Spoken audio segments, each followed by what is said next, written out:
Basketball fans, what is up? And welcome to the All Basketball Podcast, where debates often take place. I'm your host, Maurice Dixon, and this is the 2024 NBA Finals preview between the Boston Celtics and Dallas Mavericks. And we're also live on Facebook. And thank you all for tuning in live. Got a pretty full panel here tonight to talk about this final series of the NBA. Wow, guys, we're down to the final stretch of the NBA, just like that. We previewed the season, previewed the playoffs, and now we're previewing the finals between the Mavericks and the Celtics. Definitely didn't see Dallas getting this far. I'm just have to admit that with the way, as I wrote up in my season preview, and then just didn't pretty much had Denver, but I remember me in a conversation me and Hancock had when we were at work, and he was like, "I feel like Dallas is a sleeper," so he called it right. I think everybody kind of figured it would probably be Boston for most part, especially with all the injuries. But Hancock, you had Boston. I mean, you had Dallas. I feel like you waved a little bit when they lost game one of the Clippers, but you're a little in prison at the moment, Yeah, Mo. But you called it right. The trades for Gafford and Washington proved big. They stayed. Irving, Kyrie stayed healthy. Luka stayed healthy, and they just right. Lively was a nice pick. And come to find out, that was the when they tanked last year. That was the pick they kept. So their GM is really on the roll. I think his name is Nico Harris on the Right. roll. I think he just Yes. got extended. So yeah, I'll start with you first. How you see this series playing out? Well, I think the only unknown of the series is how healthy Porzingis is. Because your presence, not only he can stretch the floor a little bit, well, even more, but he gives you a presence at the rim, some shot blocking. Not that he plays head up, but he adds that length. They're going to have trouble finishing at the rim with him in the paint. So I think that's one of the big X factors I'm looking for to see how healthy he is coming back. Uh, as we stated before, the reason I thought Dallas would be good,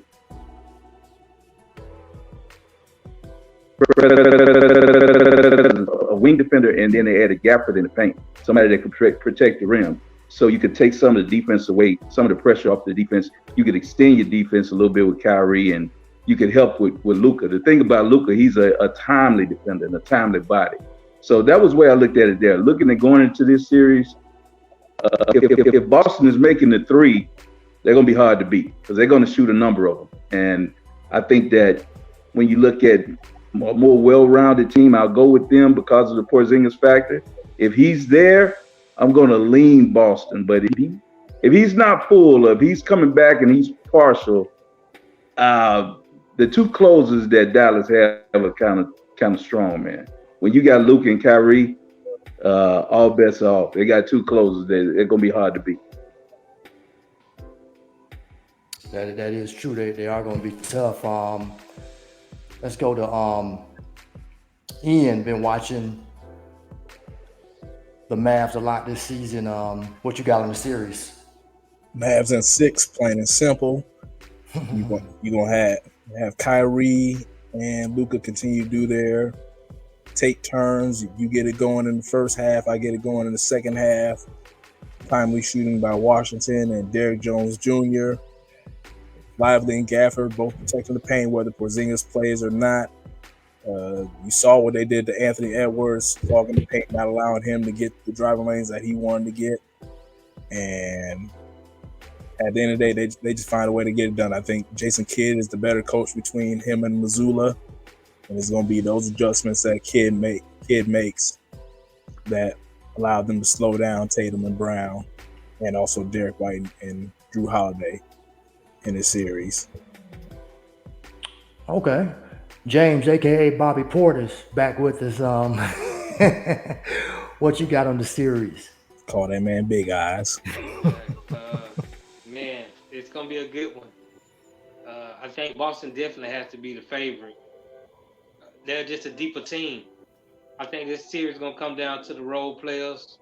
A lot of people, for whatever reason, are just saying Luka and Kyrie just gonna dominate the series. But I think Jason Tatum and Jaylen Brown cancel them out quite well.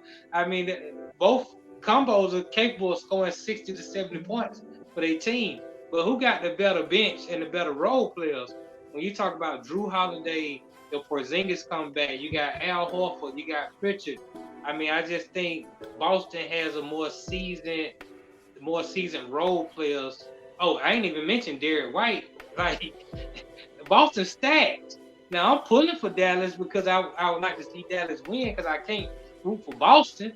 But Boston got a better team if just by looking at it on paper, and that's without Porzingis. Okay. What about you, Cornelius?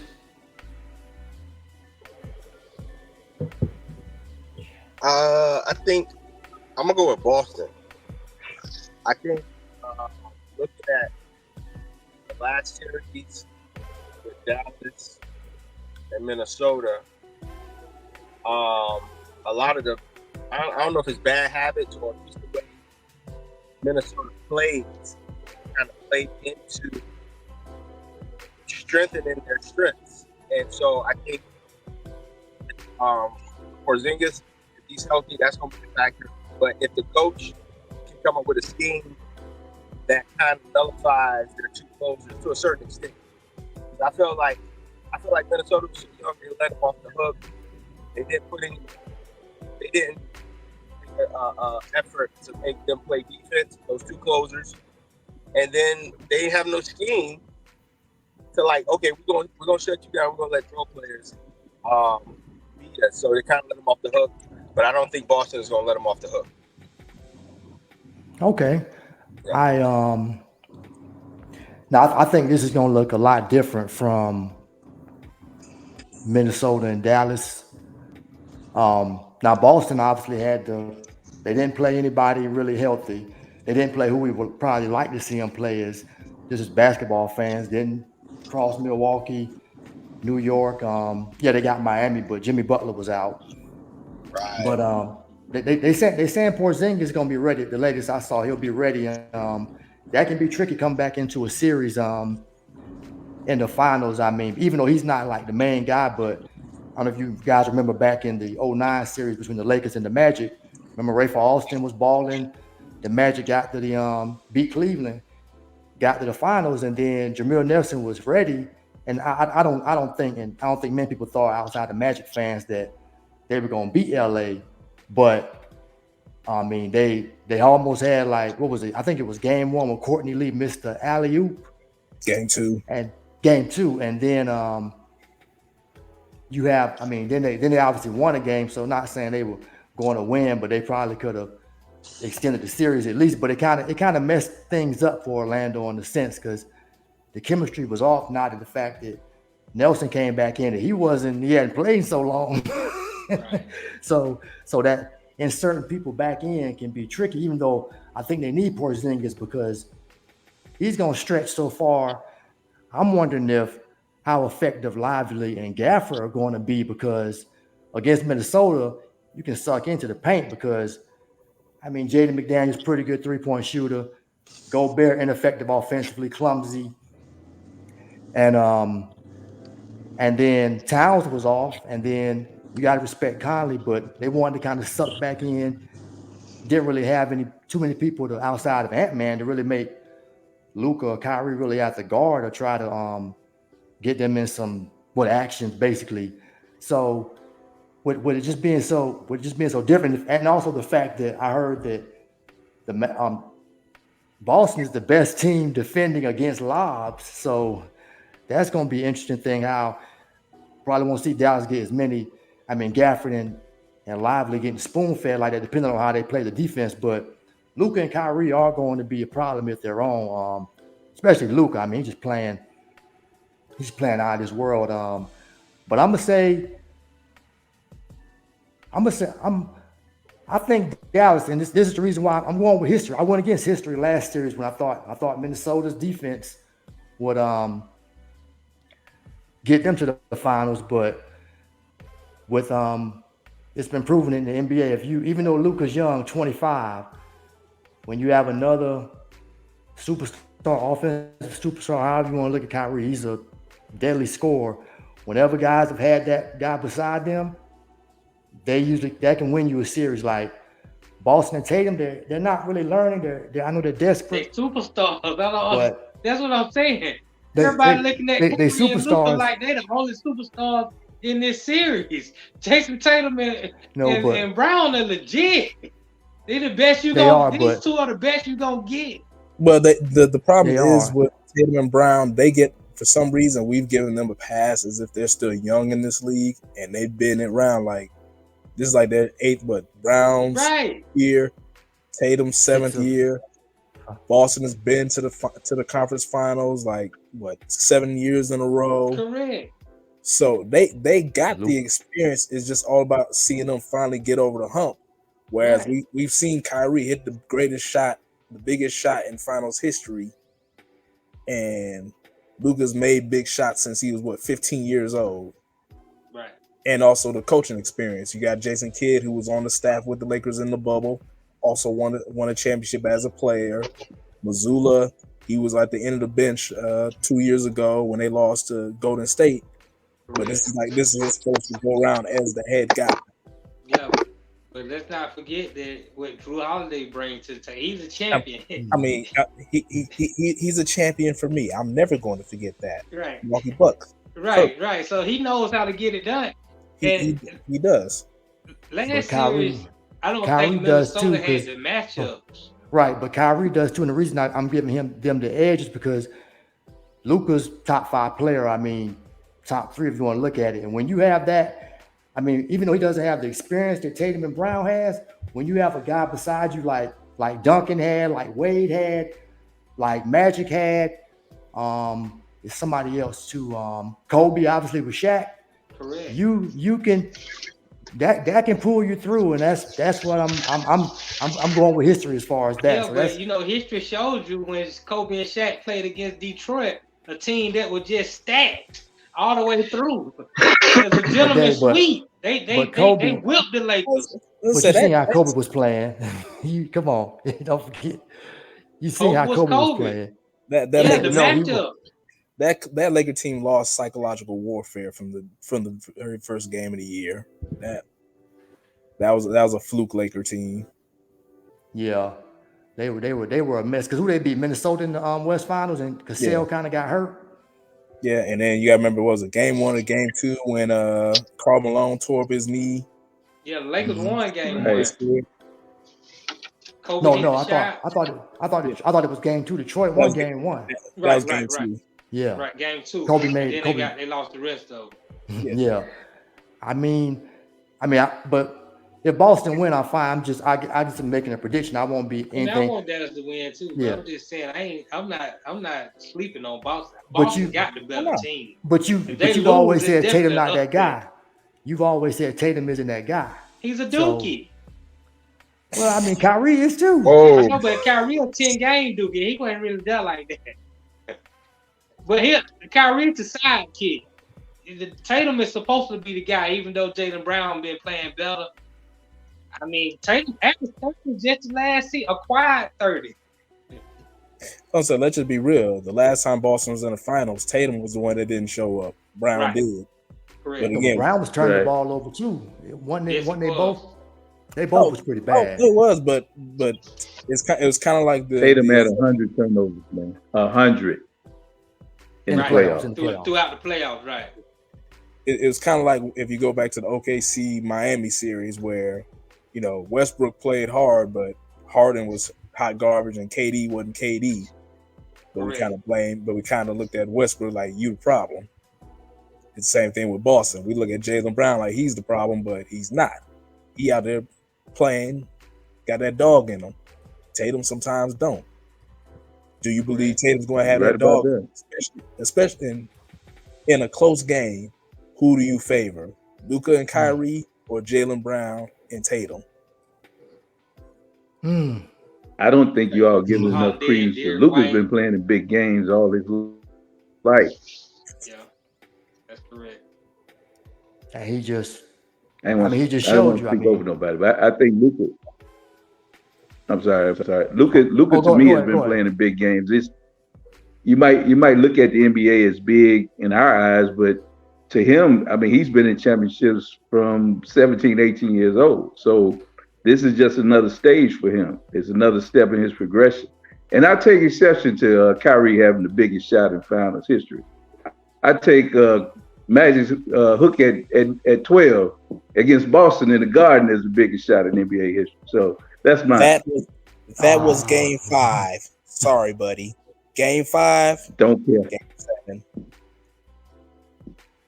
That swung the series, though. That won the series. Tomato. Both of them won, right? No. Magic's was game 5. They ended up winning in 6. Kyrie was game 7 with 30 seconds left. Okay, yeah. Like I said, one enough. swung the series and one won the series. I take my man's hook in the Garden. Yeah, I don't know if that's tomato, Hancock. That's Kyrie, man. I want Kyrie to get another. Hey, I'm biased. I'm a Lakers fan. I'm a Magic. I mean, it was I'm a big taking my hook. hook. Hey man, one was a steak dinner, the other one was a mashed potato. I don't know about that. On that note, we got Horace. Horace, what you got for the how you got the series unfolding? What's up, fellas? I see I come in here with some Duke hate already. I'm glad I got him a Duke shirt. No, Duke showing up in this championship. You got like 3 Dukes. You look, I can't lose. I can't lose. You can't. I can't lose. Well, I would say this: Hancock is right. Luka been playing big games, and you know we got to remember. Luka said it was easier to score 30 in the NBA than it was in the European League. So this just another, just like putting on his shoes to him, just another stage or whatever the case may be. I think the bench, veteran leadership is going to be the determining of the series. The bench of Boston and the bench of Dallas. Which bench can Hardy actually come out and play? Is Tim Hardaway going to actually play this series? Jesus. Can Al Horford have one of them out of body moments experience? When he can hit threes left and right. How would Porzingis come back? Is he going to come back fully healthy, or he has to find his rhythm? I think Derek White might sleepily be an X factor, to be honest with you. He's had big games in the playoffs this whole season, so he can be a real sleeper in this playoffs. I think I think the coaching, you got 2 first-time coaches in the finals. I think you kind of throw it up for grabs as far as the coaching. I think this is where you rely on your stars. Last but not least, I think the NBA is getting what it needs or getting what it actually wants. 2 of the top duo scorers in the league playing for the NBA Finals. Don't be surprised if it goes 7 and it'd be exciting. Remember, the NBA trying to win back Christmas because the NFL done took over Christmas now. So they trying to win back Christmas with this finals. Okay. Yeah, I'm gonna confirm what y'all said about in that 22 finals. Jaylen Brown pretty much 24 points, Tatum 22. But I think the biggest thing, Tatum shot 37% from the field, even though he shot better from 3, but Brown shot 43%. So maybe Brown just needs to take over. I mean, the Eastern Conference. What is it? That team was a different team than what Boston got this year. This is a whole different team with the role players and the fact that they throwing up 45, 53s a game. So, I mean, now one of those games they're gonna be off. So they're gonna lose that game. Boston will give you a game, especially in Boston. But they some road warriors. And usually they're gonna hit out of them 45, 53s, they're gonna hit somewhere between 15 and 20. That's a big number making threes. So they can beat you inside, they can beat you outside. Tatum can get 30, Jalen can get 30. Of course, Luka can get 30. Can Kyrie consistently get his 30? Because you don't want to rely in this series on Derrick Jones, Gafford, Lively, and PJ Washington, even though PJ Washington has been great. Did you really ask the question, can Kyrie get 30? I know he can get 30. I'm saying, can he get 30 every game? Can he average 30? Because he ain't been average. He pick and choose in his spots. I mean, if Luka get 35 and Kyrie get 25, that's your 60 right there. Yeah, but what if Kyrie get 12? One game he got 9. Well, he was deferring though. I know, that's what I'm saying. He pick and choose. Yeah, he had 9 but 15 assists to go with it. And that'll work. Yeah. That means PJ Washington gonna have 30. Yeah, PJ had 20. Derrick Jones get you 20. Right. Them your surprise points. I don't think nobody. I think the average point is gonna be like 20, 25. I think you're gonna be scoring around 100 points a game. So I don't think they're gonna be getting. I know you might just be exaggerating a little bit, James. 30, but I mean maybe one game here or there, but not consistently. The finals. You talking about making threes or? Well, it depends on how many they make, but just anybody. 23s. Yeah, if they own. Yeah, I mean they shooting up 45, 50. They are, but do you?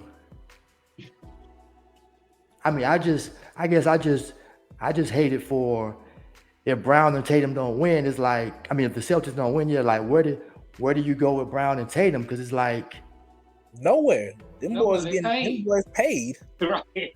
Well, where do you go? I mean, you reconstructed the team. I mean, at some point, I mean, 6 out of 8. Jalen's got his 300. You just re-signed Drew Holiday for another 4-year contract. Right. Tatum is up on his deal. He about to get his 300. Right. They gonna I think did they re-up Derek White? I'm not sure, but they gonna re-sign him. You gonna run this team back, and I think Porzingis is under contract. So you run it back. Staying the same. Right. So you don't win this. You don't get this finals. I mean, anything. I mean, the East was they're like Moses. It opened things up for them. Like they kind of have to capitalize, and it's just like the criticism is going to be so big. Like, man, can y'all win? Can y'all really win together? No, can Tatum win? It's going to be. They may get a pass. They may get a pass because of the first year coach, or not the first year, but the coach. He may get a pass because of the inexperience of the coach. Oh, there's no pass. I think it's going to be on Tatum because I think Tatum. If we look at 2 years ago, Tatum was bordering on being the face of the league. He was starting to get a lot of pub, and if he doesn't win or come through shortly, then he's going to get that moniker. He can't win the big one. It's coming because you can't keep getting there. You can't get over the hump. But getting back to the scoring part of it, I think to me when you look at the scoring. Boston looks like they have more of a pick your choice that could do that third scoring thing. I don't know when I look at Dallas that I see a reliable third scorer. I know you mentioned PJ Washington, but when you look at Boston's third scorer, you got Drew Holiday can put up 25, 30 points. You got Porzingis can put it up. You got Derek White can put it up. So you got even Al that scored, but I'm gonna just go. Those three are reliable. Somebody along that line can give you that boost. If Dallas only has 2 legit scores throughout the series, they're not going to be able to keep up with Boston. Boston's going to shoot too many threes. They're going to score too many points. Yeah, Luka going to get you 35. I believe that. I do believe that, but it's going to be a volume shot. He's going to shoot a lot of threes. Kyrie could go off for a quarter. But eventually, you're going to need a consistent third scoring option. And I just think Boston has a more competent third score core there when I look at it. Yeah, I agree with you, Han. I think Boston has more reliability on that, as far as the third score. Are we slipping, or are we paying attention to the momentum that Dallas is going into the series with? Because momentum is big in sports. I mean, You know, Houston got As momentum momentum when you too. got But I 2 think it's weeks a off. different series because it's a whole different look. Like with the thing that helped Dallas a lot this year is nobody really shot the three well against them. Like Oklahoma City had the people, but they just couldn't. They just didn't have the experience. And Holmgren didn't light it up. Then the Clippers were hurt, and we know what small game James did. And then who's and then when it came to Minnesota, it was just Ant-Man. He got tired. Jaden McDaniels spotting up. Towns was terrible until game 4. So they really haven't gotten this true look. And I don't know if momentum carries over because it's gonna be such a different look. Yeah, Boston hadn't gotten a look. They haven't.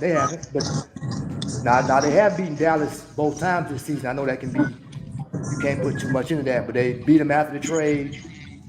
We don't know the back-to-back circumstances going into those games, but they did beat them. So they know how to do something right. I think the second one in Dallas. I don't think Dallas had Lively for that game. But what do we see? Do we see Lively? Because if Boston 5 out, I don't see how Lively is going to be really effective. Catch a few lobs.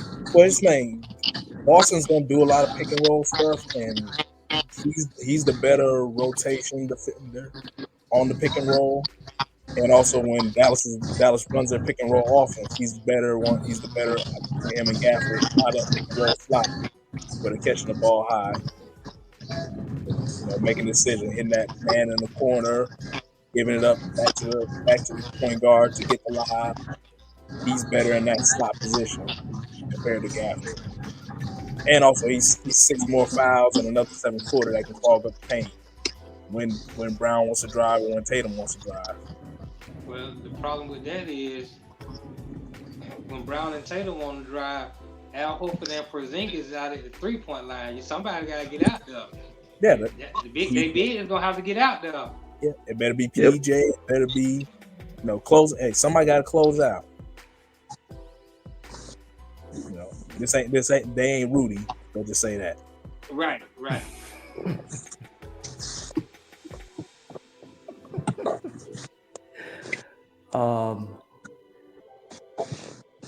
Do you all agree that Boston has the most pressure since they've been there so much, and it's clear that's clearly weighing on Boston? Well, they won 60 games. They the best team in the NBA. They the favorite to win it all since January. So yeah, the pressure's definitely on Boston not to lose this chip. Definitely considering what happened a couple years ago with Golden State. Yeah, and just the fact of how long they've been together, like 6 of 8 conference finals, second finals appearance. That's like, even though your guys are 25 and 26, and you usually don't win until you're 27 if you kind of demand. But I mentioned the people who have done it before that, but they had somebody beside them now. Maybe that number goes down because Luka got somebody beside him, and guys are coming in younger now, so maybe that number goes to like 25. Because Maurice, they're gonna have 2 guys making over $300 million next year. The pressure is on because I don't know. I hear y'all saying they're gonna keep it together and run it back, but you can't keep losing and paying people, 2 players $600 million. I'm just gonna be honest with you. Something got to give, and that's tying up a lot of your assets in these 2 guys. So, you're gonna have to piecemeal some things together to fill out your roster. I know what you're saying, that they might have some people under contract or whatever, but the rent gonna come due. It just is. So yeah, that street is really running short. They need to get it done, or they're gonna have to. I still think you talk about all these aprons and everything that go into place now that you have to pay in these luxury taxes, and you can't sign people, you can't sign minimum deals. Yeah, it's a lot going into it. The pressure's on Boston. Pressure's on Boston, but as far as the bill's going to be paid, the way basketball economics is working, this new TV deal that they about to get, this is going to be $1 billion salary caps. The money's going to be astronomical. Where you're going to see a $50 million a year player, you're just going to sneeze at it like, oh, whatever, just another one. Okay, all right. If they want to pay that luxury tax, but it's there. But I'm telling you, I don't know, man. They're not paid. When you look at these contracts, you look at how it's structured now. Those penalties are steep. Believe me, they are. So just check into that. They are, but you know what? But you know what's steeper? Having an empty building. Right. Okay. There's no team that's winning the NBA championship without going over luxury tax. I'm not saying going over, but there's a difference now. That's why they keep adding stuff. Yeah, I'm saying going over, but when you do what Boston is doing, when you go over the luxury tax to where they about to, you have to win the championship. Like to your point, like that's what going over the luxury tax means. It means we can't afford not to win, but going to the championship is an accomplishment in itself. Sometimes you face a team that's better than you, but to be in the championship, you gave your team, your organization, an opportunity to leave as champions. And that's pretty big. It's a lot of teams that would love to be in Boston's shoes right now. I was gonna say any other team would be cool with that, except for the fact that it's Boston, and they all about the championship banners. Right, correct. They don't hang conference championship banners. I'm just speaking from the economic side of it. I'm sorry, and the Lakers. Thank you, sir. Even though y'all did put a play-in tournament banner up in y'all. They all count the same. No, they don't. They all count the same. They all come. Hey, they all come with a Larry, baby. The Larry who? That came with Larry Flint. O'Brien. Right. Larry O'Brien. Did y'all know that Boston, they've been to the finals 23 times and they won 17? I know they got a head start, but it's like that's just wild to think about. Like, and the Lakers have been there a lot too. But I guess a lot of that came against those losses came against Boston. But that's that wild to think about when you think about, you go way back into the 50s and it was just the Lakers and Boston. The way teams were built back then, you could really stack. So the rules of the game were different back then. I mean, hell, Bill Russell won 9 out of 10 chips, and then he coached one. I mean, that's 11 chips from the 50s to the 60s. So I mean, it's really not. Yeah, I mean, it's amazing when you look at the number, but when you really put it in the context, I mean, Elgin Baylor and Jerry West, they were going to the chips all the time. That's true. Yeah, I guess. And Boston they lost their last 2. I guess just that 17-23, just like wow. Then it was a few other teams up there, but I can't remember. I know the Lakers were up there, but I don't know who else is. I don't know if Chicago's just 6 for 6. Chicago's 6 for 6. I think Philly's been there a number of times. Philly was the other one, yeah. Houston's been there a good amount of times too. Been 6 times. San Antonio. Tim Duncan era. Yeah. Yeah, San Antonio. Detroit at least. Right. They got at least 3. That's right. Yeah. So Detroit has been there 5 times and won 3. Okay. Because they lost in '88 with Isaiah, and then lost in 05 to San Antonio. San Antonio, yeah. Yeah. It's not many multiple winners in this league as far as championship goes. Yeah. You have more than 3. No, I think Houston won a few. They didn't lost a couple. Yeah, Houston's you got Miami. Oh yeah, Miami. Yeah. Yeah, Miami's what 4 and 3. 4 and 3. Yeah. 3 and 4, I think. 3 and 4. Milwaukee and Portland too. Yeah. Back when Bill Walton was playing. Portland's got 1. Right. And they lost 2 with Clyde Drexler and Terry Porter. Right. Mm-hmm. Milwaukee 1-1, lost 1 with Kareem, and then 1-1 with Giannis. Right. And then who was the other team? Then Golden State. They got 5, right? Because they got 1 in the 70s. I thought they had 6. Didn't they get 2 back in the 70s? Well, No, they got 5 because they got 1 in the 70s. They got One in the with, 70? yeah, one with Rick Barry, and then the 4 was Steph, Clay, and Draymond. Right. Okay. And they lost 2. So Yeah. So I think the Bullets got a couple, didn't they? One. Bullets got one. They Seattle got one. Them in Seattle look like they were there like 3 years in a row playing against each other. 2 to 3 years. That's funny. Back in the 70s. The Bullets haven't won 50 games in our lifetime. Oh wow. Go back and look at it. I think since that championship season, like in 78 or whatever year they won it, they haven't had a 50 Had to win be season. like 74, wasn't it? 74, 75?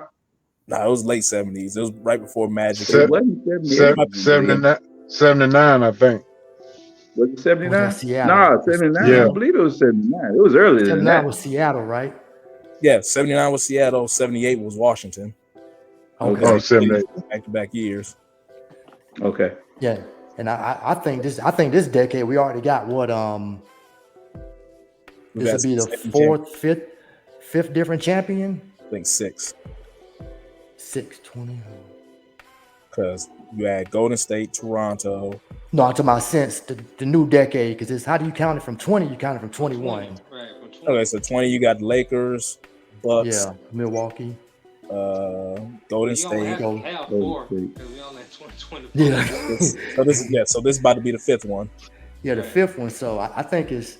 I mean, I don't know if a dynasty's gonna rise up. I mean, we obviously came off a decade. That's crazy talk. Yeah. You think a People always dynasty? yeah, people always say that until dynasty come back. Like, at Who- some who point, is it, it's though? going to be a dominant team. I mean, you look at what Boston has done over the last 5-6 years. Who's to say that Boston won't win a couple championships within the next 2-3 years? I mean, The luxury tax. Luxury I don't know. tax slash luck is a lot of bad luck. It's a lot You of gotta think. things. KD and Golden State, they were supposed to win 3 in a row. He ruptures his Achilles. Toronto sneaks that So he one. gets the knee. Right, Yeah. but Golden State still had a dynasty. You know, Yeah, no, they this did. was I know they did, but let's just say KD doesn't tear up his Achilles. right. Does KD stay in Golden State? Does he leave? If he stays in Golden State, they might still be running this thing. You never know. No, I think he rolled out. I think he rolls out after that 3rd one. I mean, even if he stays, they would have 3-4 old guys on the court, and I've seen this play out. The young guys, it's their time. Right. These old guys are done, man. As far as winning championships, like Yeah. it's a wrap. Unless you're gonna be like Kyrie and get with a young buck. But if y'all just putting these old guys together on teams because they used to be superstars, you sat mistaken. It's a wrap. It's a wrap for LeBron. Now, LeBron ain't getting no more chips. KD ain't getting no more chips. Steph ain't getting no more chips. It's a wrap. But they're good. They good to see. I hate to Don't say know. it. We said the I same don't thing know. about 22, and he snuck that one out. Nah, Thank you. Come on. Told y'all that. No. They Stupid not. stuff They done. happens. They're done, man. I mean, Hold on. look at the. I'm never gonna say somebody's done until they're retired. Do I Thank believe they'll do it again? I highly doubt it. Right. But it's never done until it's done. Now these teams are too good, man. Has It's, the I yeah. don't know. has the style, has that Golden State style of playing, is that like obsolete now? No, if you can find another shooter that's not Klay Thompson, Right. I Mhm. mean, you look at it, Boston playing the same similar style. We're gonna put up Right. a whole bunch of threes, but you gotta have the guys that can make the threes. But basketball is a two-way sport. I still gotta get back on Right. defense. That's the problem it. that they having. When you get 35 and 36 years old, your legs ain't the same. I think it has to do with the length also. I mean, you look at it's small ball out there, but it ain't small ball as we know it. These guys are long now. You have long wing defenders, and they're able to get out on these shooters and get out and defend. See, that's what Steph is having a problem with now with the length when they put big guys on it. So I think that I still think that it's a small structure, a lot of spread. I put it like this: it's a spread. It's a lot of cuts, a lot of movement, it's a lot of spacing. But you have so many long, big players out there that can move. So I think that's why it's changing as far as small ball. I think the length on these perimeters is starting to affect the game. When you look at McDaniels, people like that, they're different. Ain't nobody winning playing small ball. You're gonna have a big. It's still basketball. The goal's still 10 feet. You need some reliable bigs to be able to compete in this league. I mean, I don't even think it's over for Denver. You know, I think Denver had a bad matchup. I think Denver would have beat Dallas, but they played Minnesota, so Denver could still go and reel off the next two, you know, and start a dynasty talk. So I definitely don't think it's over, but you definitely need at least 1 or 2 bigs, and that's where I'm concerned that this is why I'm giving Dallas a shot, because I don't know about Porzingis' health, and then the only other big they got is Al. I don't know if that's going to be enough to offset what Dallas can do with Luka penetrating and throwing the lob. I mean, Gafford and Lively didn't miss a shot in the last series. You have to put in Cornet.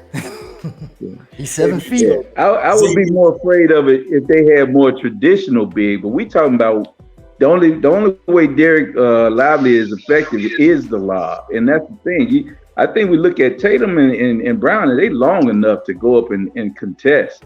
They're gonna be fine.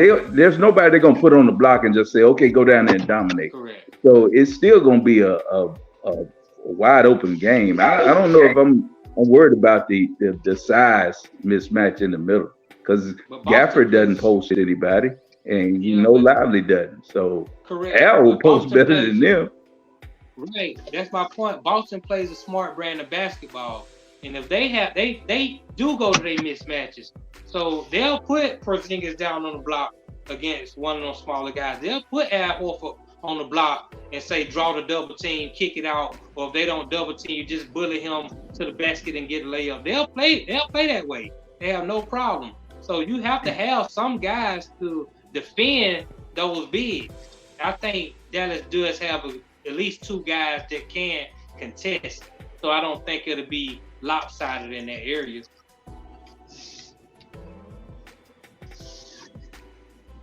Either way, I got a question for y'all. Go for it. Do y'all think Boston go blitz, switch, or how do they go handle the Dallas pick and roll? All the above. Correct. Because they got players that can switch off and then and still maintain defensive stability. And I'm not sure if y'all noticed, but Dallas they initiate their offense from the middle of the floor, so they can't get double. Well, I think in game 1 it'll be a fill-out game. I think they'll go with matchups. I think they'll probably start with Drew on Kyrie. They'll probably do something like Jaylen Brown on Luka, and they'll see how it goes without blitzing first. Let's see if he tells the shreds without this. Now, start game 2 and game 3 when you're making adjustments. Then the adjustments might be that we're going to get the ball out of his hands and we're going to make P.J. Washington and Derrick Jones Jr. beat us with these threes they were shooting. But I think game 1 going to be a fill-out game for both teams, because at some point, Dallas might have to start blitzing Jaylen Brown, or they might have to get the ball out of Jason Tatum's hand. You got 4 bona fide superstars in this finals, and we ain't even mentioning Drew Holiday and Derrick White and those guys. Just Tatum, Brown, Kyrie, and Luka. You got 4 bona fide superstars right there. They got to be dealt with. I think defensively, it all depends on how Boston does with stopping Dallas's penetration, because Kyrie and Luka were able to get to the middle of the floor with ease, but it was just one-on-one matchups. That's when Minnesota started switching to the double team high, and when Lively and Gafford were able to pass out of it and able to make plays out of it, they turned it into a hard blitz as soon as they crossed half court. And for a minute of time, it bothered them. But then Luka and Kyrie, being the smart players they are, they quickly adjusted and were able to make plays out of it. And next you know, you look up, you're getting killed.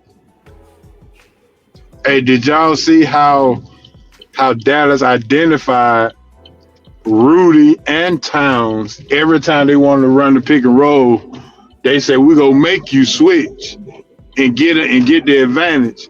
Do they do that with Al Horford? Is he in the game, or do they still run that same game plan?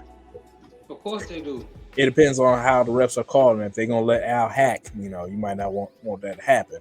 Right. If Al getting fouls called against them, come on out to that island. Right. But Al Horford's playing time is gonna be dependent on if Porzingis is back or not. That's gonna determine how much Al plays going forward. But I mean, either way, he's solid. Al is a smart player, so he's not gonna get abused too bad. But clearly, in the last series, they did some things that showed that they can take advantage of Al in certain situations. And I say this, Kyrie Irving ain't Andrew Nembhard. Right. Yeah. And that's probably gonna be Holiday's matchup most of the way, right? Right. I can trust Holiday. But Kyrie is not Nembhard, to his point. Yeah. You hoping, you more so hoping he missed than he make. And y'all perfect segue to my next question. I'm gonna set it up, but basically I'm asking, do teams switch too easily? And I'm gonna give you 3 examples I thought of, and I thought it was foolish for these teams to switch with how much time was left. Obviously, the most recent one, Luka on Gobert, Lively comes out there, McDaniels just doesn't fight over, they don't trap. You can't put Gobert out there. Luka obviously buries the shot, says you can't guard me, and that's pretty obvious, dude. Yeah, Gobert can't guard you. He's not a lateral defender. Your teammate can't leave you out there to dry. Then you got the 2016 finals. J.R. Smith just comes over with Steph Curry guarding him, and Kyrie has the ball. And Klay Thompson's like, oh, yeah, man, just go ahead. Steph, you pick him up. You got him. And just goes away, let him dance. He drained the shot. And I know you're going to like this one, Horace. I think back in 2011, Carolina was playing Duke at the Dean Dome. And so Austin Rivers has the ball. I know you're going to hate this one. I can see you and you feel me. So the guy comes up the screen, and Bullock's like, okay, Zeller, the screen came, so we're not going to fight. Just let Zeller check the dude, go into an automatic mismatch, and he buries the 3 at the buzzer. And Austin waved off the pick too. He waved it off, and them fools still switch. So I guess my question is, do teams switch too? I feel like teams switch too easily these days, like into a bad matchup. Dude, don't switch. It's easier said than done, but you are correct. They can fight harder, but when you're looking at this series right here with Boston, they'll probably switch everything because they're capable. Every team is not capable of switching everything, but Boston is one of those that is capable of switching everything. But in general, I think teams, it ain't really teams, it's more like players. Players are not fighting hard enough through screens. They don't want to hedge too much these days, so they don't want to. It's a lot that go into a screen, and how the team that's send the screen playing off of it. If they slip in the screen, or it's just movement off the screen. You kind of gotta be right and guessing, or else you can end up giving up a wide open 3 or a wide open lane, to the basket. So it's easier said than done, but I do agree that players aren't fighting enough through screens. But your partner got to be a willing participant too. Yeah, because is that just the fact that Curry, with the fact that they were able to draw you out so far? But like Draymond, you can't go under all the time, but you can't. I mean, I would just say, but then if you trap it, it's like, well, now if they're working downhill, but if it's late game situation and they still got time, like I need somebody else to beat me besides Luka or the player they want to have the ball. I don't. It's definitely situational. Well, a lot of it is all about the offense trying to seek out the mismatch. if I know the mismatch Yeah. is high enough in the corner, Yeah, I I'll agree send with my that. guy that's in the corner to come set this screen for me to make him play defense. Either he's gonna move them puppies and hedge the screen and then get back, or he's gonna get there on me and we gonna dance. You know, that's essentially what happens all the time, whether it be a big man or be a guard that can't guard. You know, Steph couldn't guard in that seriously. He had the bad foot, and they were doing that all game to him, beating him up. You know, we're gonna find a mismatch, whether it's he's guarding somebody that should be guarding LeBron. Guess what? Come on up, set this screen on him. Now you got to guard. Now Steph got to guard LeBron. He trying to hide out. Oh, Kyrie got the ball. Guess what? You got to come guard Kyrie. You know, the Austin Rivers one, that was just piss poor late game. And again, and especially late game situations, a lot of times you're not thinking right. Your mind is just on surviving and hoping that somebody makes a play or hoping that the play works out in your favor. And essentially with Luka and Rudy, you know, Jaden shouldn't have switched. Right. I'm not mad at Rudy for stepping up for the hedge and then turning looking and seeing Jaden gone. It's like, all right, well, I'm out here then, because it's not like he could have turned and ran behind. Right. And he's still giving Luka a wide open three anyway. But I think in late game situations, it should be an easier decision to make, because you know what's on the line. You know they need a 3 to beat us. A 2 will only send us to overtime. Okay, I'm definitely gonna fight through this screen and stay on this man, because I know what happens if I don't. A 3 beats us. Yeah. If he drives past me and put up some shot, some floater or some shot for a 2, and he makes it and we go to overtime, I can live with that. But what I can't live with is him making a 3. And with Rudy Gobert on you, he can pretty much get whatever he wants. He can get 2, he can get step back 3, he can get what he wants. Well, a lot of that is the timeout after the timeout. You know, when that horn blows and you walking back onto the court and you and your teammates talking like, all right, coach may have said this to check this out. We ain't switching. You fight over. I'm gonna fight over the top of the screen that may come. I know Rudy, they're gonna try to get you on that island. Rudy, you hands up, be solid, hedge, but I'm fighting over the top of that screen. Rudy, know I'm staying. I know if it were Ant-Man, he wouldn't have switched. But I'm not calling Ant-Man out on that play. Correct. And if that's the case, Ant-Man should have been the one guarding Luka and not Jaden. I love all the strategy y'all saying on that. I don't even know why. Rudy should have been on the bench. Exactly. Rudy should have been on the bench. I was gonna say, why is Rudy even in the game? He shouldn't have been in the game. You gotta have Towns out there. Well, if you're gonna switch, if you're gonna switch. Well, in that game, Towns was having. He's only in the game because he got an award that day. Correct. Well, that player of the year. But you also got because it's been proven that Kyle Anderson was the best fit to guard Luka the whole series, and when the time that you needed to guard Luka and make it a tough for him, Kyle Anderson on the bench. No, Kyle Anderson didn't really make an appearance to Game 3, Game 4, but also on top of that, Rudy's out there for rim protection, and you got to remember it was a 2-point game. So once I see Rudy out there on the court, exactly, and you lost by 1, giving up a 3. That's my point. Yeah, because you knew they were gonna go for the win. Earned that 3. Well, Luka made a hell of a shot. Right. Yeah. Earned. That's a good way to put it. The 3 went down, is what I'm saying. He lost by the point because of the 3. And everybody would have been praising Rudy Gobert's defensive effort. It just, he made the 3, so we don't give credit where credit due. And Luka made a great shot, but we can't go by him, man. Come on now, let's be real. It was a highly skilled play by Luka. The way he danced with Rudy and did stuff. I mean, you just gotta shake that man's hand, man. That was a hell of a shot. Barbecue. He wasn't wide open. Barbecue chicken. I've seen him make shish kebab out of Paul George, so exactly.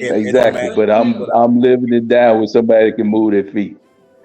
Right. Yeah, I'm not You can move your switching. You feet right can't. to the fire and still get Yeah, barbecue. but Yeah, but Okay, that's but we saw basketball. what they could have just blitzed all that Luka you're and got the saying. I ball out of his hand understand. and let somebody else beat him. Yeah, all that. What we do know is Luka barbecued. My point on it is he shouldn't have been put in that position. All I'm saying, he shouldn't have been out there because this is what happened. They should have just And they yeah, should have just Luka may played have zone. They barbecued should have just somebody went to else. a zone. Oh no, you You shooting over the definitely top of can't that play a zone. zone. You Definitely shooting over can't the do top of that. that. But do Right. people So understand that Rudy Gobert is not a lateral defender? They're like, oh, how's Exactly. defensive player of the year? I mean, I feel like, I'm not big on Gobert. I don't go either way on him. I think he plays good defense, but it's like people kind of bashing him, but y'all, that's his disadvantage. If the Kimbe Mutombo would have switched on Kobe Bryant in 2001, Kobe would have cooked him the same way. But they didn't do that Correct. then. So these guys, I mean, what's really the difference between Mutombo and Gobert? I mean, y'all just throw the man out there on the island. Come Like on, The Mutombo better than the Gobert.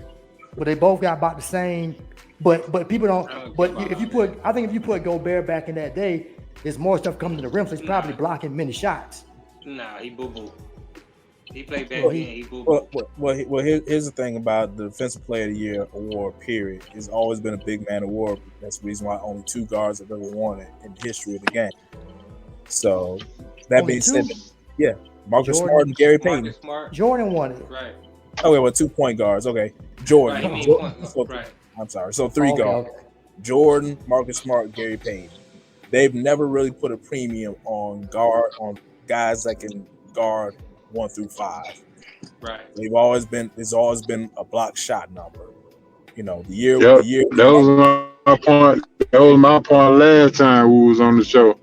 the year that Marc Yep. Gasol won Defensive Player of the Year, that should have been LeBron's Defensive Player of Correct. the Year.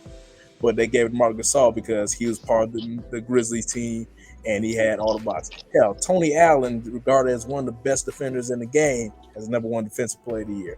So for Rudy to get it again is par for the course, and to see Rudy get cooked on the perimeter is par for the course because all big men would have got cooked out there.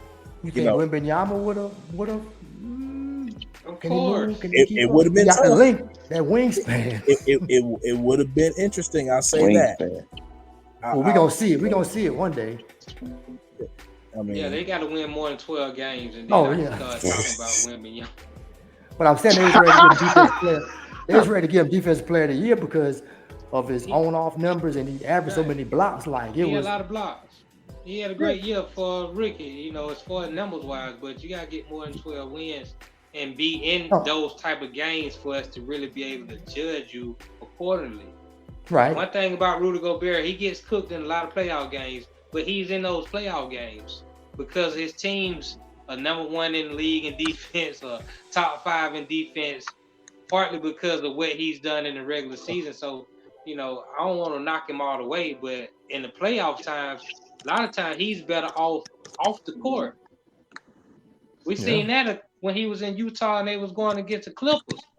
They abused him when they went to play small ball.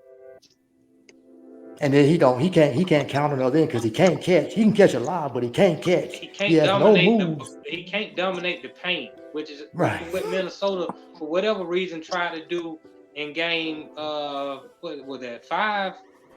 They dumping the ball in to Gobert. I'm like, this dude cannot dominate the paint. I don't care who going on. well, the thing was they were trying to make Luka work on defense, but it really didn't help when you blinked and you were down by 20. He's awkward. He just don't got rhythm. He don't got the. He don't. No. Hey man, That should have been Cat in the post like that. Now I would have been like, okay, they finna abuse these guys tonight. But Cat want to sit out there at the 3-point line for whatever reason. Hey man, when the kitchen on fire, you just get out there. Get out of there. You don't worry about what food was cooking. You don't worry about the ingredients and nothing. You just get the hell out of the kitchen. Right. It's getting cooked. Save yourself. Speaking of towns, do y'all think Minnesota needs to move off of him? I mean, I where didn't do like they go? Because they built to beat Denver, but it took them 7 games, and that might not always come through the next time. Yeah, Michael Porter was I saw. off. Yeah, I Go saw ahead, him in that Cornelius. one series. I don't get to catch a lot of the games sometimes, but the way the big men play now, and I know you have your style that you like to play, but when it's killing your team, not having the ability or the, I don't know, willingness to switch it up and put pressure on the team in the way that you need to. I think they, like when I saw him play in that series, he did it sometimes, but he always reverted back to shooting untimely threes that cause points on the other end. And I don't, and I think even so, yeah, I don't know. I think he can improve his game, but I think he's a staple there. So maybe they add some pieces and he looks better next year. But they paying him a lot of money. That's the whole thing to get in the way is I think the money. The fact that he about to get some serious you got a paycheck coming in, you kind of need, you can't be, he's never been a smart player. I mean, well, yeah, I looked at it. I was like, yo, what's going on? But I think this type of play is like around the league. Like maybe the guys are not at a certain point. Maybe the game should slow down and you kind of thinking it versus just going out there and not having a strategy and be like, you know what? They shot a three. I'm gonna shoot a three. Who knows? Well, Cat just has too many dumb fouls, and it's maddening. Like you look up, he'll have 15 points, and he go on a nice little run, and then he'll hit you with two little stupid reach-in fouls that you're like, bro, you didn't have to do it. Now you gotta go sit back down on the bench, mess up the rhythm. Minnesota's got bigger problems, like their ownership situation, and I think that's the part of the issue with Cat. Who owns the team? Is it Glenn Taylor? Is it A-Rod? Who knows who owns the team? And Right. to me, it looks like the Hornets back in the 90s when they right after they moved to Charlotte, and then the previous owner had a situation that forced him to sell a team like Donald Sterling did. And that's where the Chris Paul trade and all that stuff happened with the NBA running the team. So, you could be looking at another situation like that in Minnesota. Well, they'll sort that out. I think Minnesota's biggest issue is on the court. They need somebody to play with Ant. They need another guy. That's what they showed me. And I'm not sure that Karl Anthony Towns is that other guy. I think he's expendable. I think if you can move him out and clear up that money to bring somebody else in who's a baller too, so Ant-Man can take some of that pressure off of him, then I think that's what they need because they got enough bigs. If they keep Nas Reed around and they got Gobert, you can go get another, you got enough bigs, but you can go get another, 7-foot guy, 6'10", 6'11", or something like that to come off the bench and fill a role. But you need another guy who can fill it up along with Anthony Edwards. Is that a point guard? Is it? I mean, the funny thing I heard, I think Chris Broussard said he said Trey Young. I mean, Best Trey Young lob only thrower. averages 26 and 10. Right, yeah. I mean, they can use that. He's a good passer. Hey, I want to give Minnesota a quick compliment. They came a long way from being that team where Rudy was punching Kyle Anderson in the huddle and running away. We forgot all about that. They went on a nice run, played some good basketball this season. Only silly thing that happened was Cat trying to go for 80 points and them losing. But they had a nice run this year. Yeah, they definitely they did. I mean, I didn't see them getting this far. I was just like, they're not a smart team. Ant-Man's still kind of young, but they were built to beat Denver, and they got Denver. Some guys might have been a little. Well, Porter was off. Murray wasn't 100%, but I think he was still fine enough. And Murray should have got suspended for that game. What was that, game 3? He should have got suspended. You can't throw no stuff on the court. he threw He was throwing in the towel. He threw a I towel. think Denver underestimated their bench. They lost too much bench depth, and the guys that they were relying on this year weren't ready for it. Well, I think, Michael Porter was just off. If Michael Porter make the shots Michael Porter normally makes, Denver is back in the championship. But I think he had a loss in the family. Then his brother got kicked out of the league. I mean, he was dealing with some things off the court that I believe affected him on the court, to the course where, I mean, even after the closeout game 7, Michael Porter he apologized to all his teammates. He's like, it's on me, and it was on him. Do you think Bruce Brown would have been the difference? I think if Michael Porter makes the shots he normally makes, but I'm saying, but if game you 5, pull 6, out, and 7, they but you pull in the finals. They beat Dallas and they back in the championship. They pulled him out last year for Bruce Brown. If you pull him out and have Bruce Brown, I think they missed Bruce Brown and they did miss Bruce Brown though. I don't think Jeff Green did that much last year. I think he's kind of overrated as far as last year. No, but Jeff was another old veteran wing. Right. That's another body that could give you, that 10 to 15 minute swing when stuff is going bad for Michael Porter, and you saying, Mike, I need you to sit down, get your head back right, and then come back in and do this thing. This year it was like, Mike, I need you to shoot yourself out of this, and Mike will shoot you out of something. But but you got to give Minnesota defense some credit. I mean, they got the people tall enough to stick Michael Porter Jr., who's kind of one-dimensional. He was wide open on those shots he was missing. It didn't have nothing to do with the defense. Well, maybe the fact that they've been on so much, it got to get in your head. Mike was too busy talking crazy on podcasts to get his head right. Right. Talking about other players outside, off the court activities. Well, maybe he's the piece they need to go ahead and upgrade from. No, they got a good thing going in Denver. I like how Denver's team is put together. They're gonna be in the thick of things for the next couple of years. If they don't win next year, do you break up that core? Since we're breaking up teams. No, you can't. Don't do that because Tatum and Brown have been. I mean, okay. Let's say if the finals go 7 games, I'm like, okay, you stick with it. Say they get beaten 5. Like, do you? Oh, y'all just gonna run it back? Because somebody got to get hurt for them to get beat in 5. It's not happening. They too good to get beat in 5. I think so. But if they get beat in 5, I'll come back and I'll say I agree with you. They need to break this up. Right. Go ahead and get rid of Tatum. But Tatum's the golden boy, right? Yeah, but come on, come on, you know where it's at, man. So it's Brown. He needs to be the man. Do you watch basketball? I mean, I like Tatum. Tatum is the more finesse. Brown is he's the punch.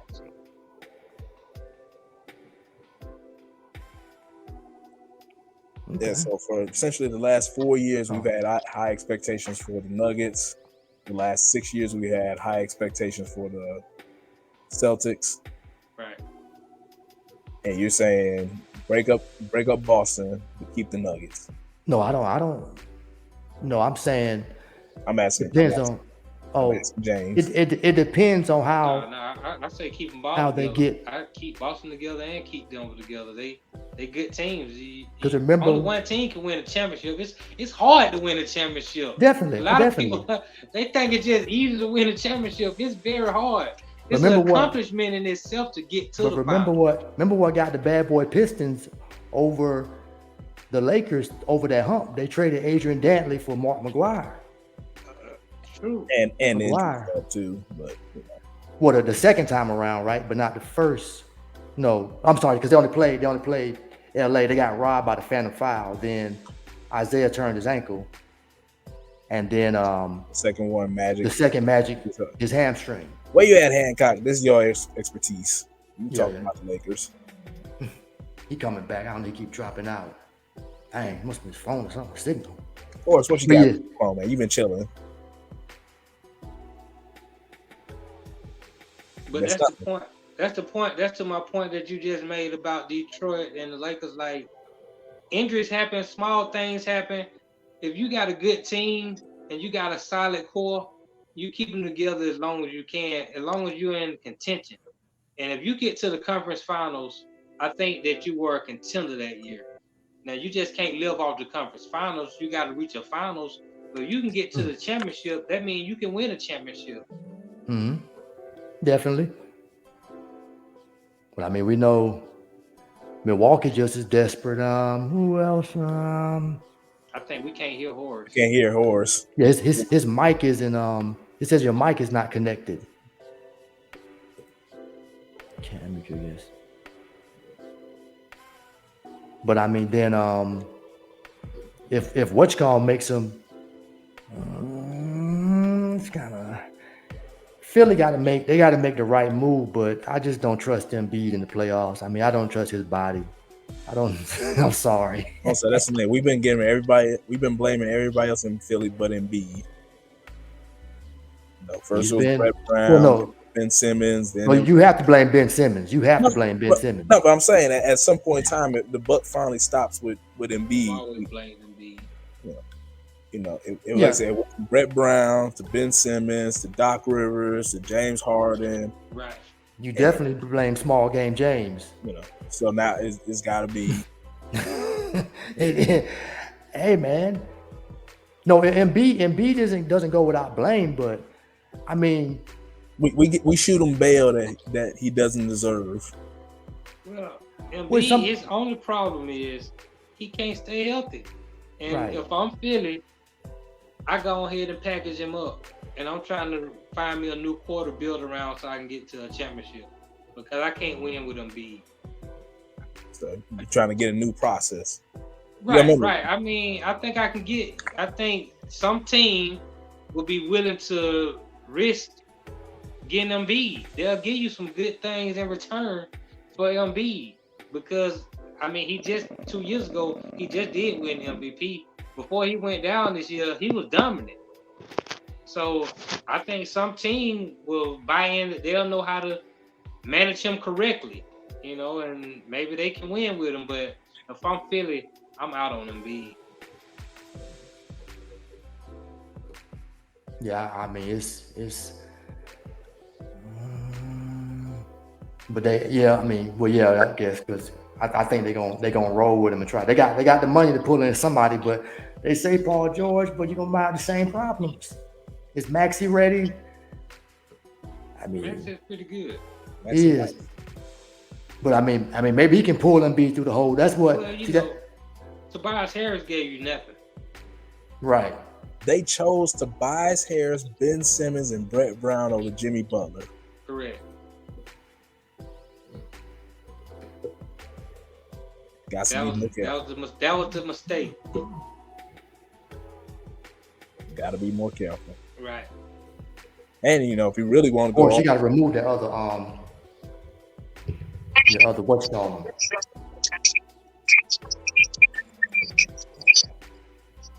If you want to go all the way to the beginning, remember, trust the process started with breaking down a team that went to the playoffs and beat the number 1 seed Bulls.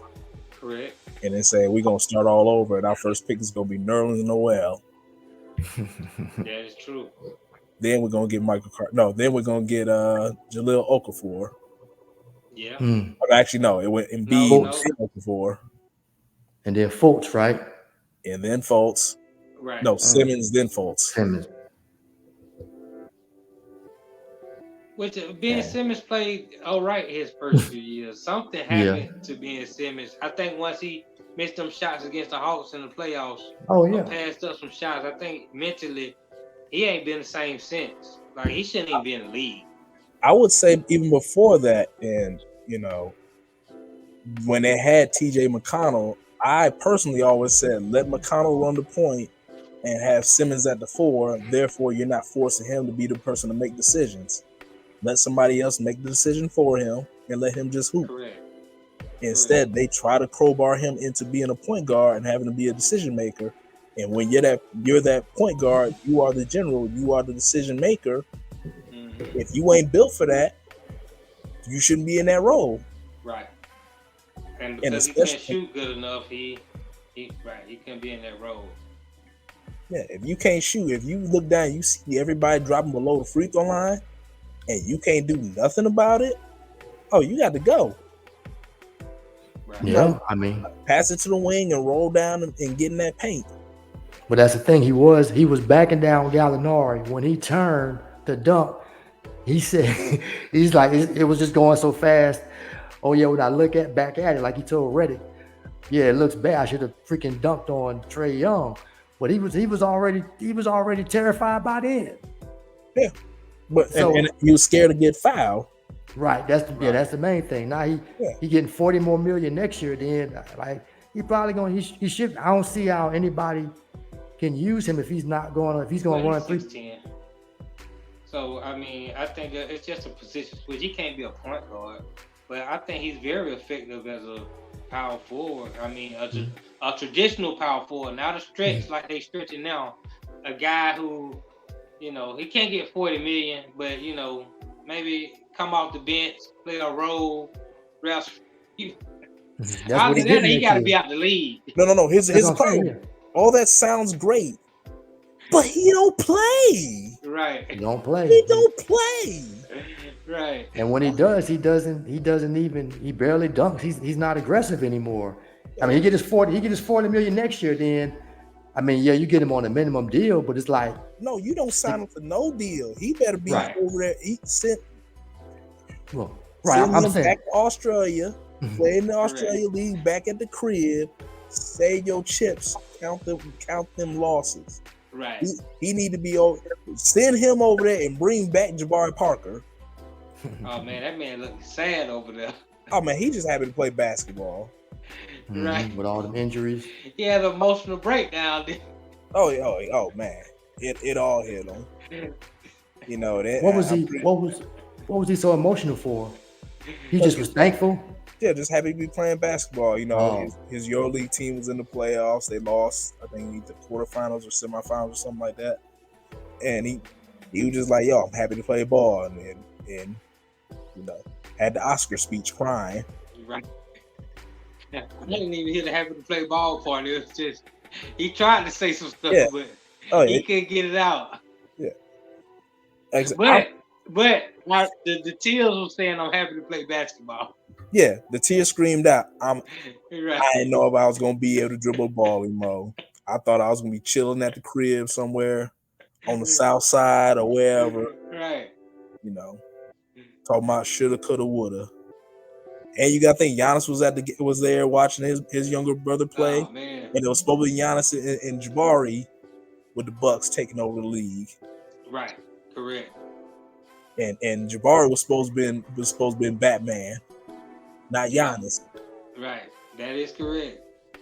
Wow, how times change. Yeah. Just like that. That was a front court. You had Middleton at the 2, Jabari at the 3, Giannis at the 4. And this was before Jabari was just knocking down threes. Right. He was a mid-range baby fat mellow. Did we talk about how Boston fleeced Philadelphia and then took Jason Tatum? Well, Philly should have drafted Jason Tatum number 1, but they took Markelle Fultz. If they would have took Jason Tatum, they'll be set. Yeah. Well, you got to think who was it? So they took Fultz instead of Tatum. Right. The year before that, who they take number? They took Simmons instead of Brown. But then again, if you're the Lakers, you had the 2 pick in both of those drafts, and you picked. I mean, the top 4 pick was the same back-to-back years somehow. You had Lonzo Ball the 4th year. Before that, you had D'Angelo Russell. Ingram, right? Ingram was in that draft, right? No, Ingram. I'm tripping. Brandon. Ingram the year before. Okay. Yeah, Ingram was the year before. I'm tripping. Russell was the year before Ingram. So Snitchy McGee.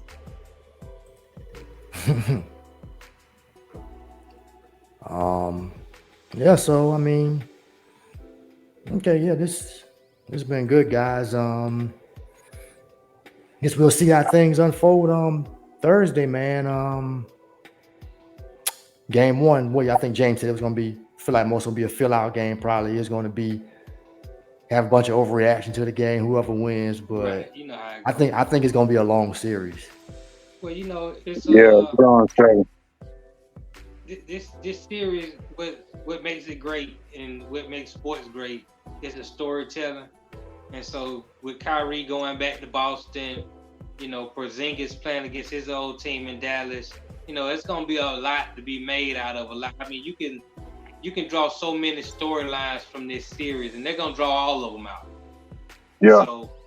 So game one is just gonna be let's see who no matter how it goes, I'll say this, no matter how game one goes, the team that loses don't got a chance. That's how it works. It feels content the next day, baby. That's how this thing works, man. It's overreaction Friday. Hey, fellas, we got the road. Make sure y'all check us out tomorrow. 7 to 9. All right, definitely will, Horace. Appreciate you, right, man. All right, shoot us a link, man. All right, I will. We'll check in tomorrow, boss. All right. Yeah, man. So that's good stuff, y'all. I'm gonna go ahead and call it, man. Appreciate y'all. Finals are finally here. I don't know. Well, I guess I had Denver and Boston. Real quick. Who you had, James, for the season? If you even went. Oh, I would have picked Denver and Boston before the season. I ain't think nobody beat Denver. Yeah. What about you, Ian? Oh man, I'm a homer. I had the Bucks in Dallas. Oh yeah, Milwaukee did. Yeah, I felt Milwaukee either. Oh, so you still had Dallas coming out the West? Yeah, it's for my money, my team. Oh, I'm all about team me. Right, I feel you on that. Shoot, you know? I'll say get me paid. I say the more they play, the more I get paid. So yeah, I had Dallas and Milwaukee and Doc Rivers. Yeah, that was just a mess, man. I mean, then the injuries. I blame Giannis. Kicking Adrian Griffin. Right, just because you don't like the coach winning.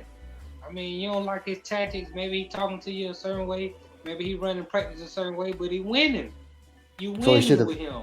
He probably should have went out the whole year and then did what LeBron did and kicked Black. Like, at least you feel that more as opposed to doing it. Because remember, Black, they got to the finals. Then the next year they were good. Right. And they kicked. Right.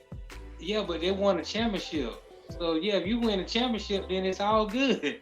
But when you go under 500 with new coach, it ain't good. Well, the problem was the new coach you had massive injuries.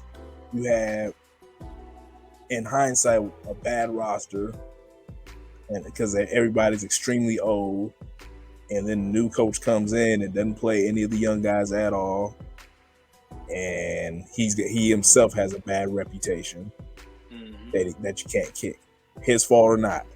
You know, Doc got a bad rep, and it just looks slimy from jump. Right. That's true. And y'all want to? Damian Lillard got old right before our eyes. So You think he got old? Yeah, I do. Dame. We saw all the stress of the season. Oh, yeah. Dame all at once. Right. He got divorced. Like, it was literally like, hey, he's traded to Milwaukee. Very next day, hey, I'm getting divorced. Like, ooh. Right. And I'm moving across. Not only that, I am moving across the country, and I'm away from my kids. Right. My whole world has been insulated amongst friend and family. Now I'm away from that. Yeah, I guess along with the finals, I'm looking forward to this. The first 2 episodes are already on Hulu. That Clippers series, is it called Clipped? I gotta watch it. I'm supposed to be watching that. I got to get up on that, so I'm gonna check that out. Yeah, I think today it just dropped. Okay, yeah, I'll be checking that out in the next few days. Yeah, same. I might, if I don't watch an episode tonight, definitely tomorrow. But see how this thing goes. It's gonna be dramatized. Even though we live through the story, you know, like I don't really have to see it, you know, because a lot of times they don't put all the facts in there, and I do so much reading, definitely on sports and understanding what's going on behind the scenes with stuff. Like I kind of know, so I'll watch it to see if everything adds up. I'll watch it to see where I think it's Lawrence Fishburne playing Doc Rivers. I see how he looks, you know. I think Al Bundy playing Donald Sterling. Right. I'm watching for that kind of stuff. I was like, here's my question: who playing Magic? That's what I want to know. Oh yeah, I guess Magic will be in it. Yeah, Right. Blake Griffin. They got Keep him DeAndre away. Jordan. Keep her away from Magic. How you gonna bring Magic around? Like, wait, what Magic do? Magic is smiling and grinning. Hey, how y'all doing? Stay away from her. What? Magic as himself. Oh God. Oh yeah. It's gonna be old boy from Winning Time. Yeah, he did a good Magic. Isaiah something was his name. I forgot his name. Yeah, I know. They shouldn't have canceled Winning Time, by the way. Yeah, I still gotta see the second season. I gotta find it somewhere and watch it, but I didn't. I'm surprised they ain't put it on TNT yet because they put the one episode on Winning Time TNT. was trash, man. They trashed it. Man, that joke was good. They was mad because the book and dramatization of it made them look bad, just like anything else. Yo, I'll say you remember back in the day when they had playmakers on ESPN? Oh yes, that was awesome. NFL was like, oh, y'all got to cut that. Y'all too wild. You tell it too much. Did they do the same thing with Ballers? Because I like Ballers good. too. No, they had a lot of seasons in Ballers. Yeah, Ballers was good. Ballers was able to get 5 seasons out of it. Yeah. Playmakers, they literally did 1 season and it was like, yep. Get this out of here. It was like, but it's the highest rated show. If you want to keep showing NFL games on ABC and ESPN, you will not show another second of it. You won't show a rerun. You won't even put out a DVD. You can't find playmakers at the Walmart bin. Right. That's crazy. Yes, it's like it never existed. No, you had to be there to see it. What a time to be alive. Yeah, that was like 03. That was just before when I went to ESPN. I went to ESPN October 03. I think they canceled it then. Yeah, yep, because I was still in college. Yeah, and I was like, dang, man. I think I tried to get it out of the tape library one time, but I couldn't get it or something. Give me a copy. I'll say you got an old dictate of playmakers. Like, yo, I got this VCR for this one show. That's it. Yeah, because see what they do. They dub. I had to dub. For some reason, I wanted that 96-97 game where the Lakers and the Bulls were home, and the Lakers were killing Van Exel, Kobe. Kobe was a rookie, and Chicago came back in the fourth quarter. Kukoc making them threes over Shaq. I went to some library, and they took it off beta and put it on VHS for me, but something happened to the copy. But so they would do that for you. Like that was pretty cool. One of the good perks, but the dub didn't come out right. But it's like, yeah, if you get hold of that playmakers. Yeah, you find playmakers, you gotta, like I said, you gotta have a beta VCR. I remember we had a beta VCR growing up. Oh, you had a beta VCR and not a regular VCR? Wow. I mean, we had both, but the beta VCR was strictly for my mom to tape her soaps off of. Because you get more record straight off TV from the beta. So she would record her soap operas.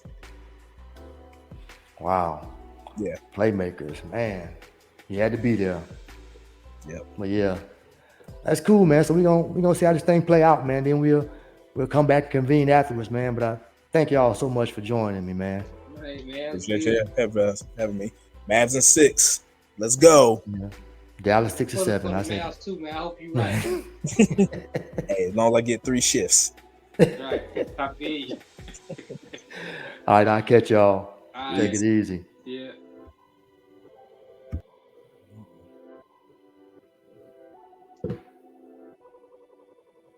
Well, that's all, folks. For this episode of the All Basketball Podcast, previewing the NBA Finals series starting on Thursday between the Mavs and the Celtics.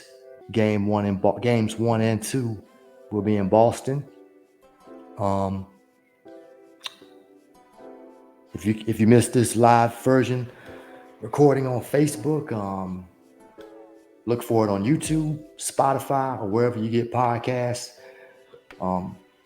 For this episode of the All Basketball Podcast. And once again, thanks so much. Thank you for watching on behalf of myself, James, Cornelius, Ian, Hancock, and Horace. Thanks for watching this episode of the All Basketball Podcast. Remember, please subscribe wherever you listen to podcasts if you haven't already. Until next time, peace and be blessed in Jesus' name.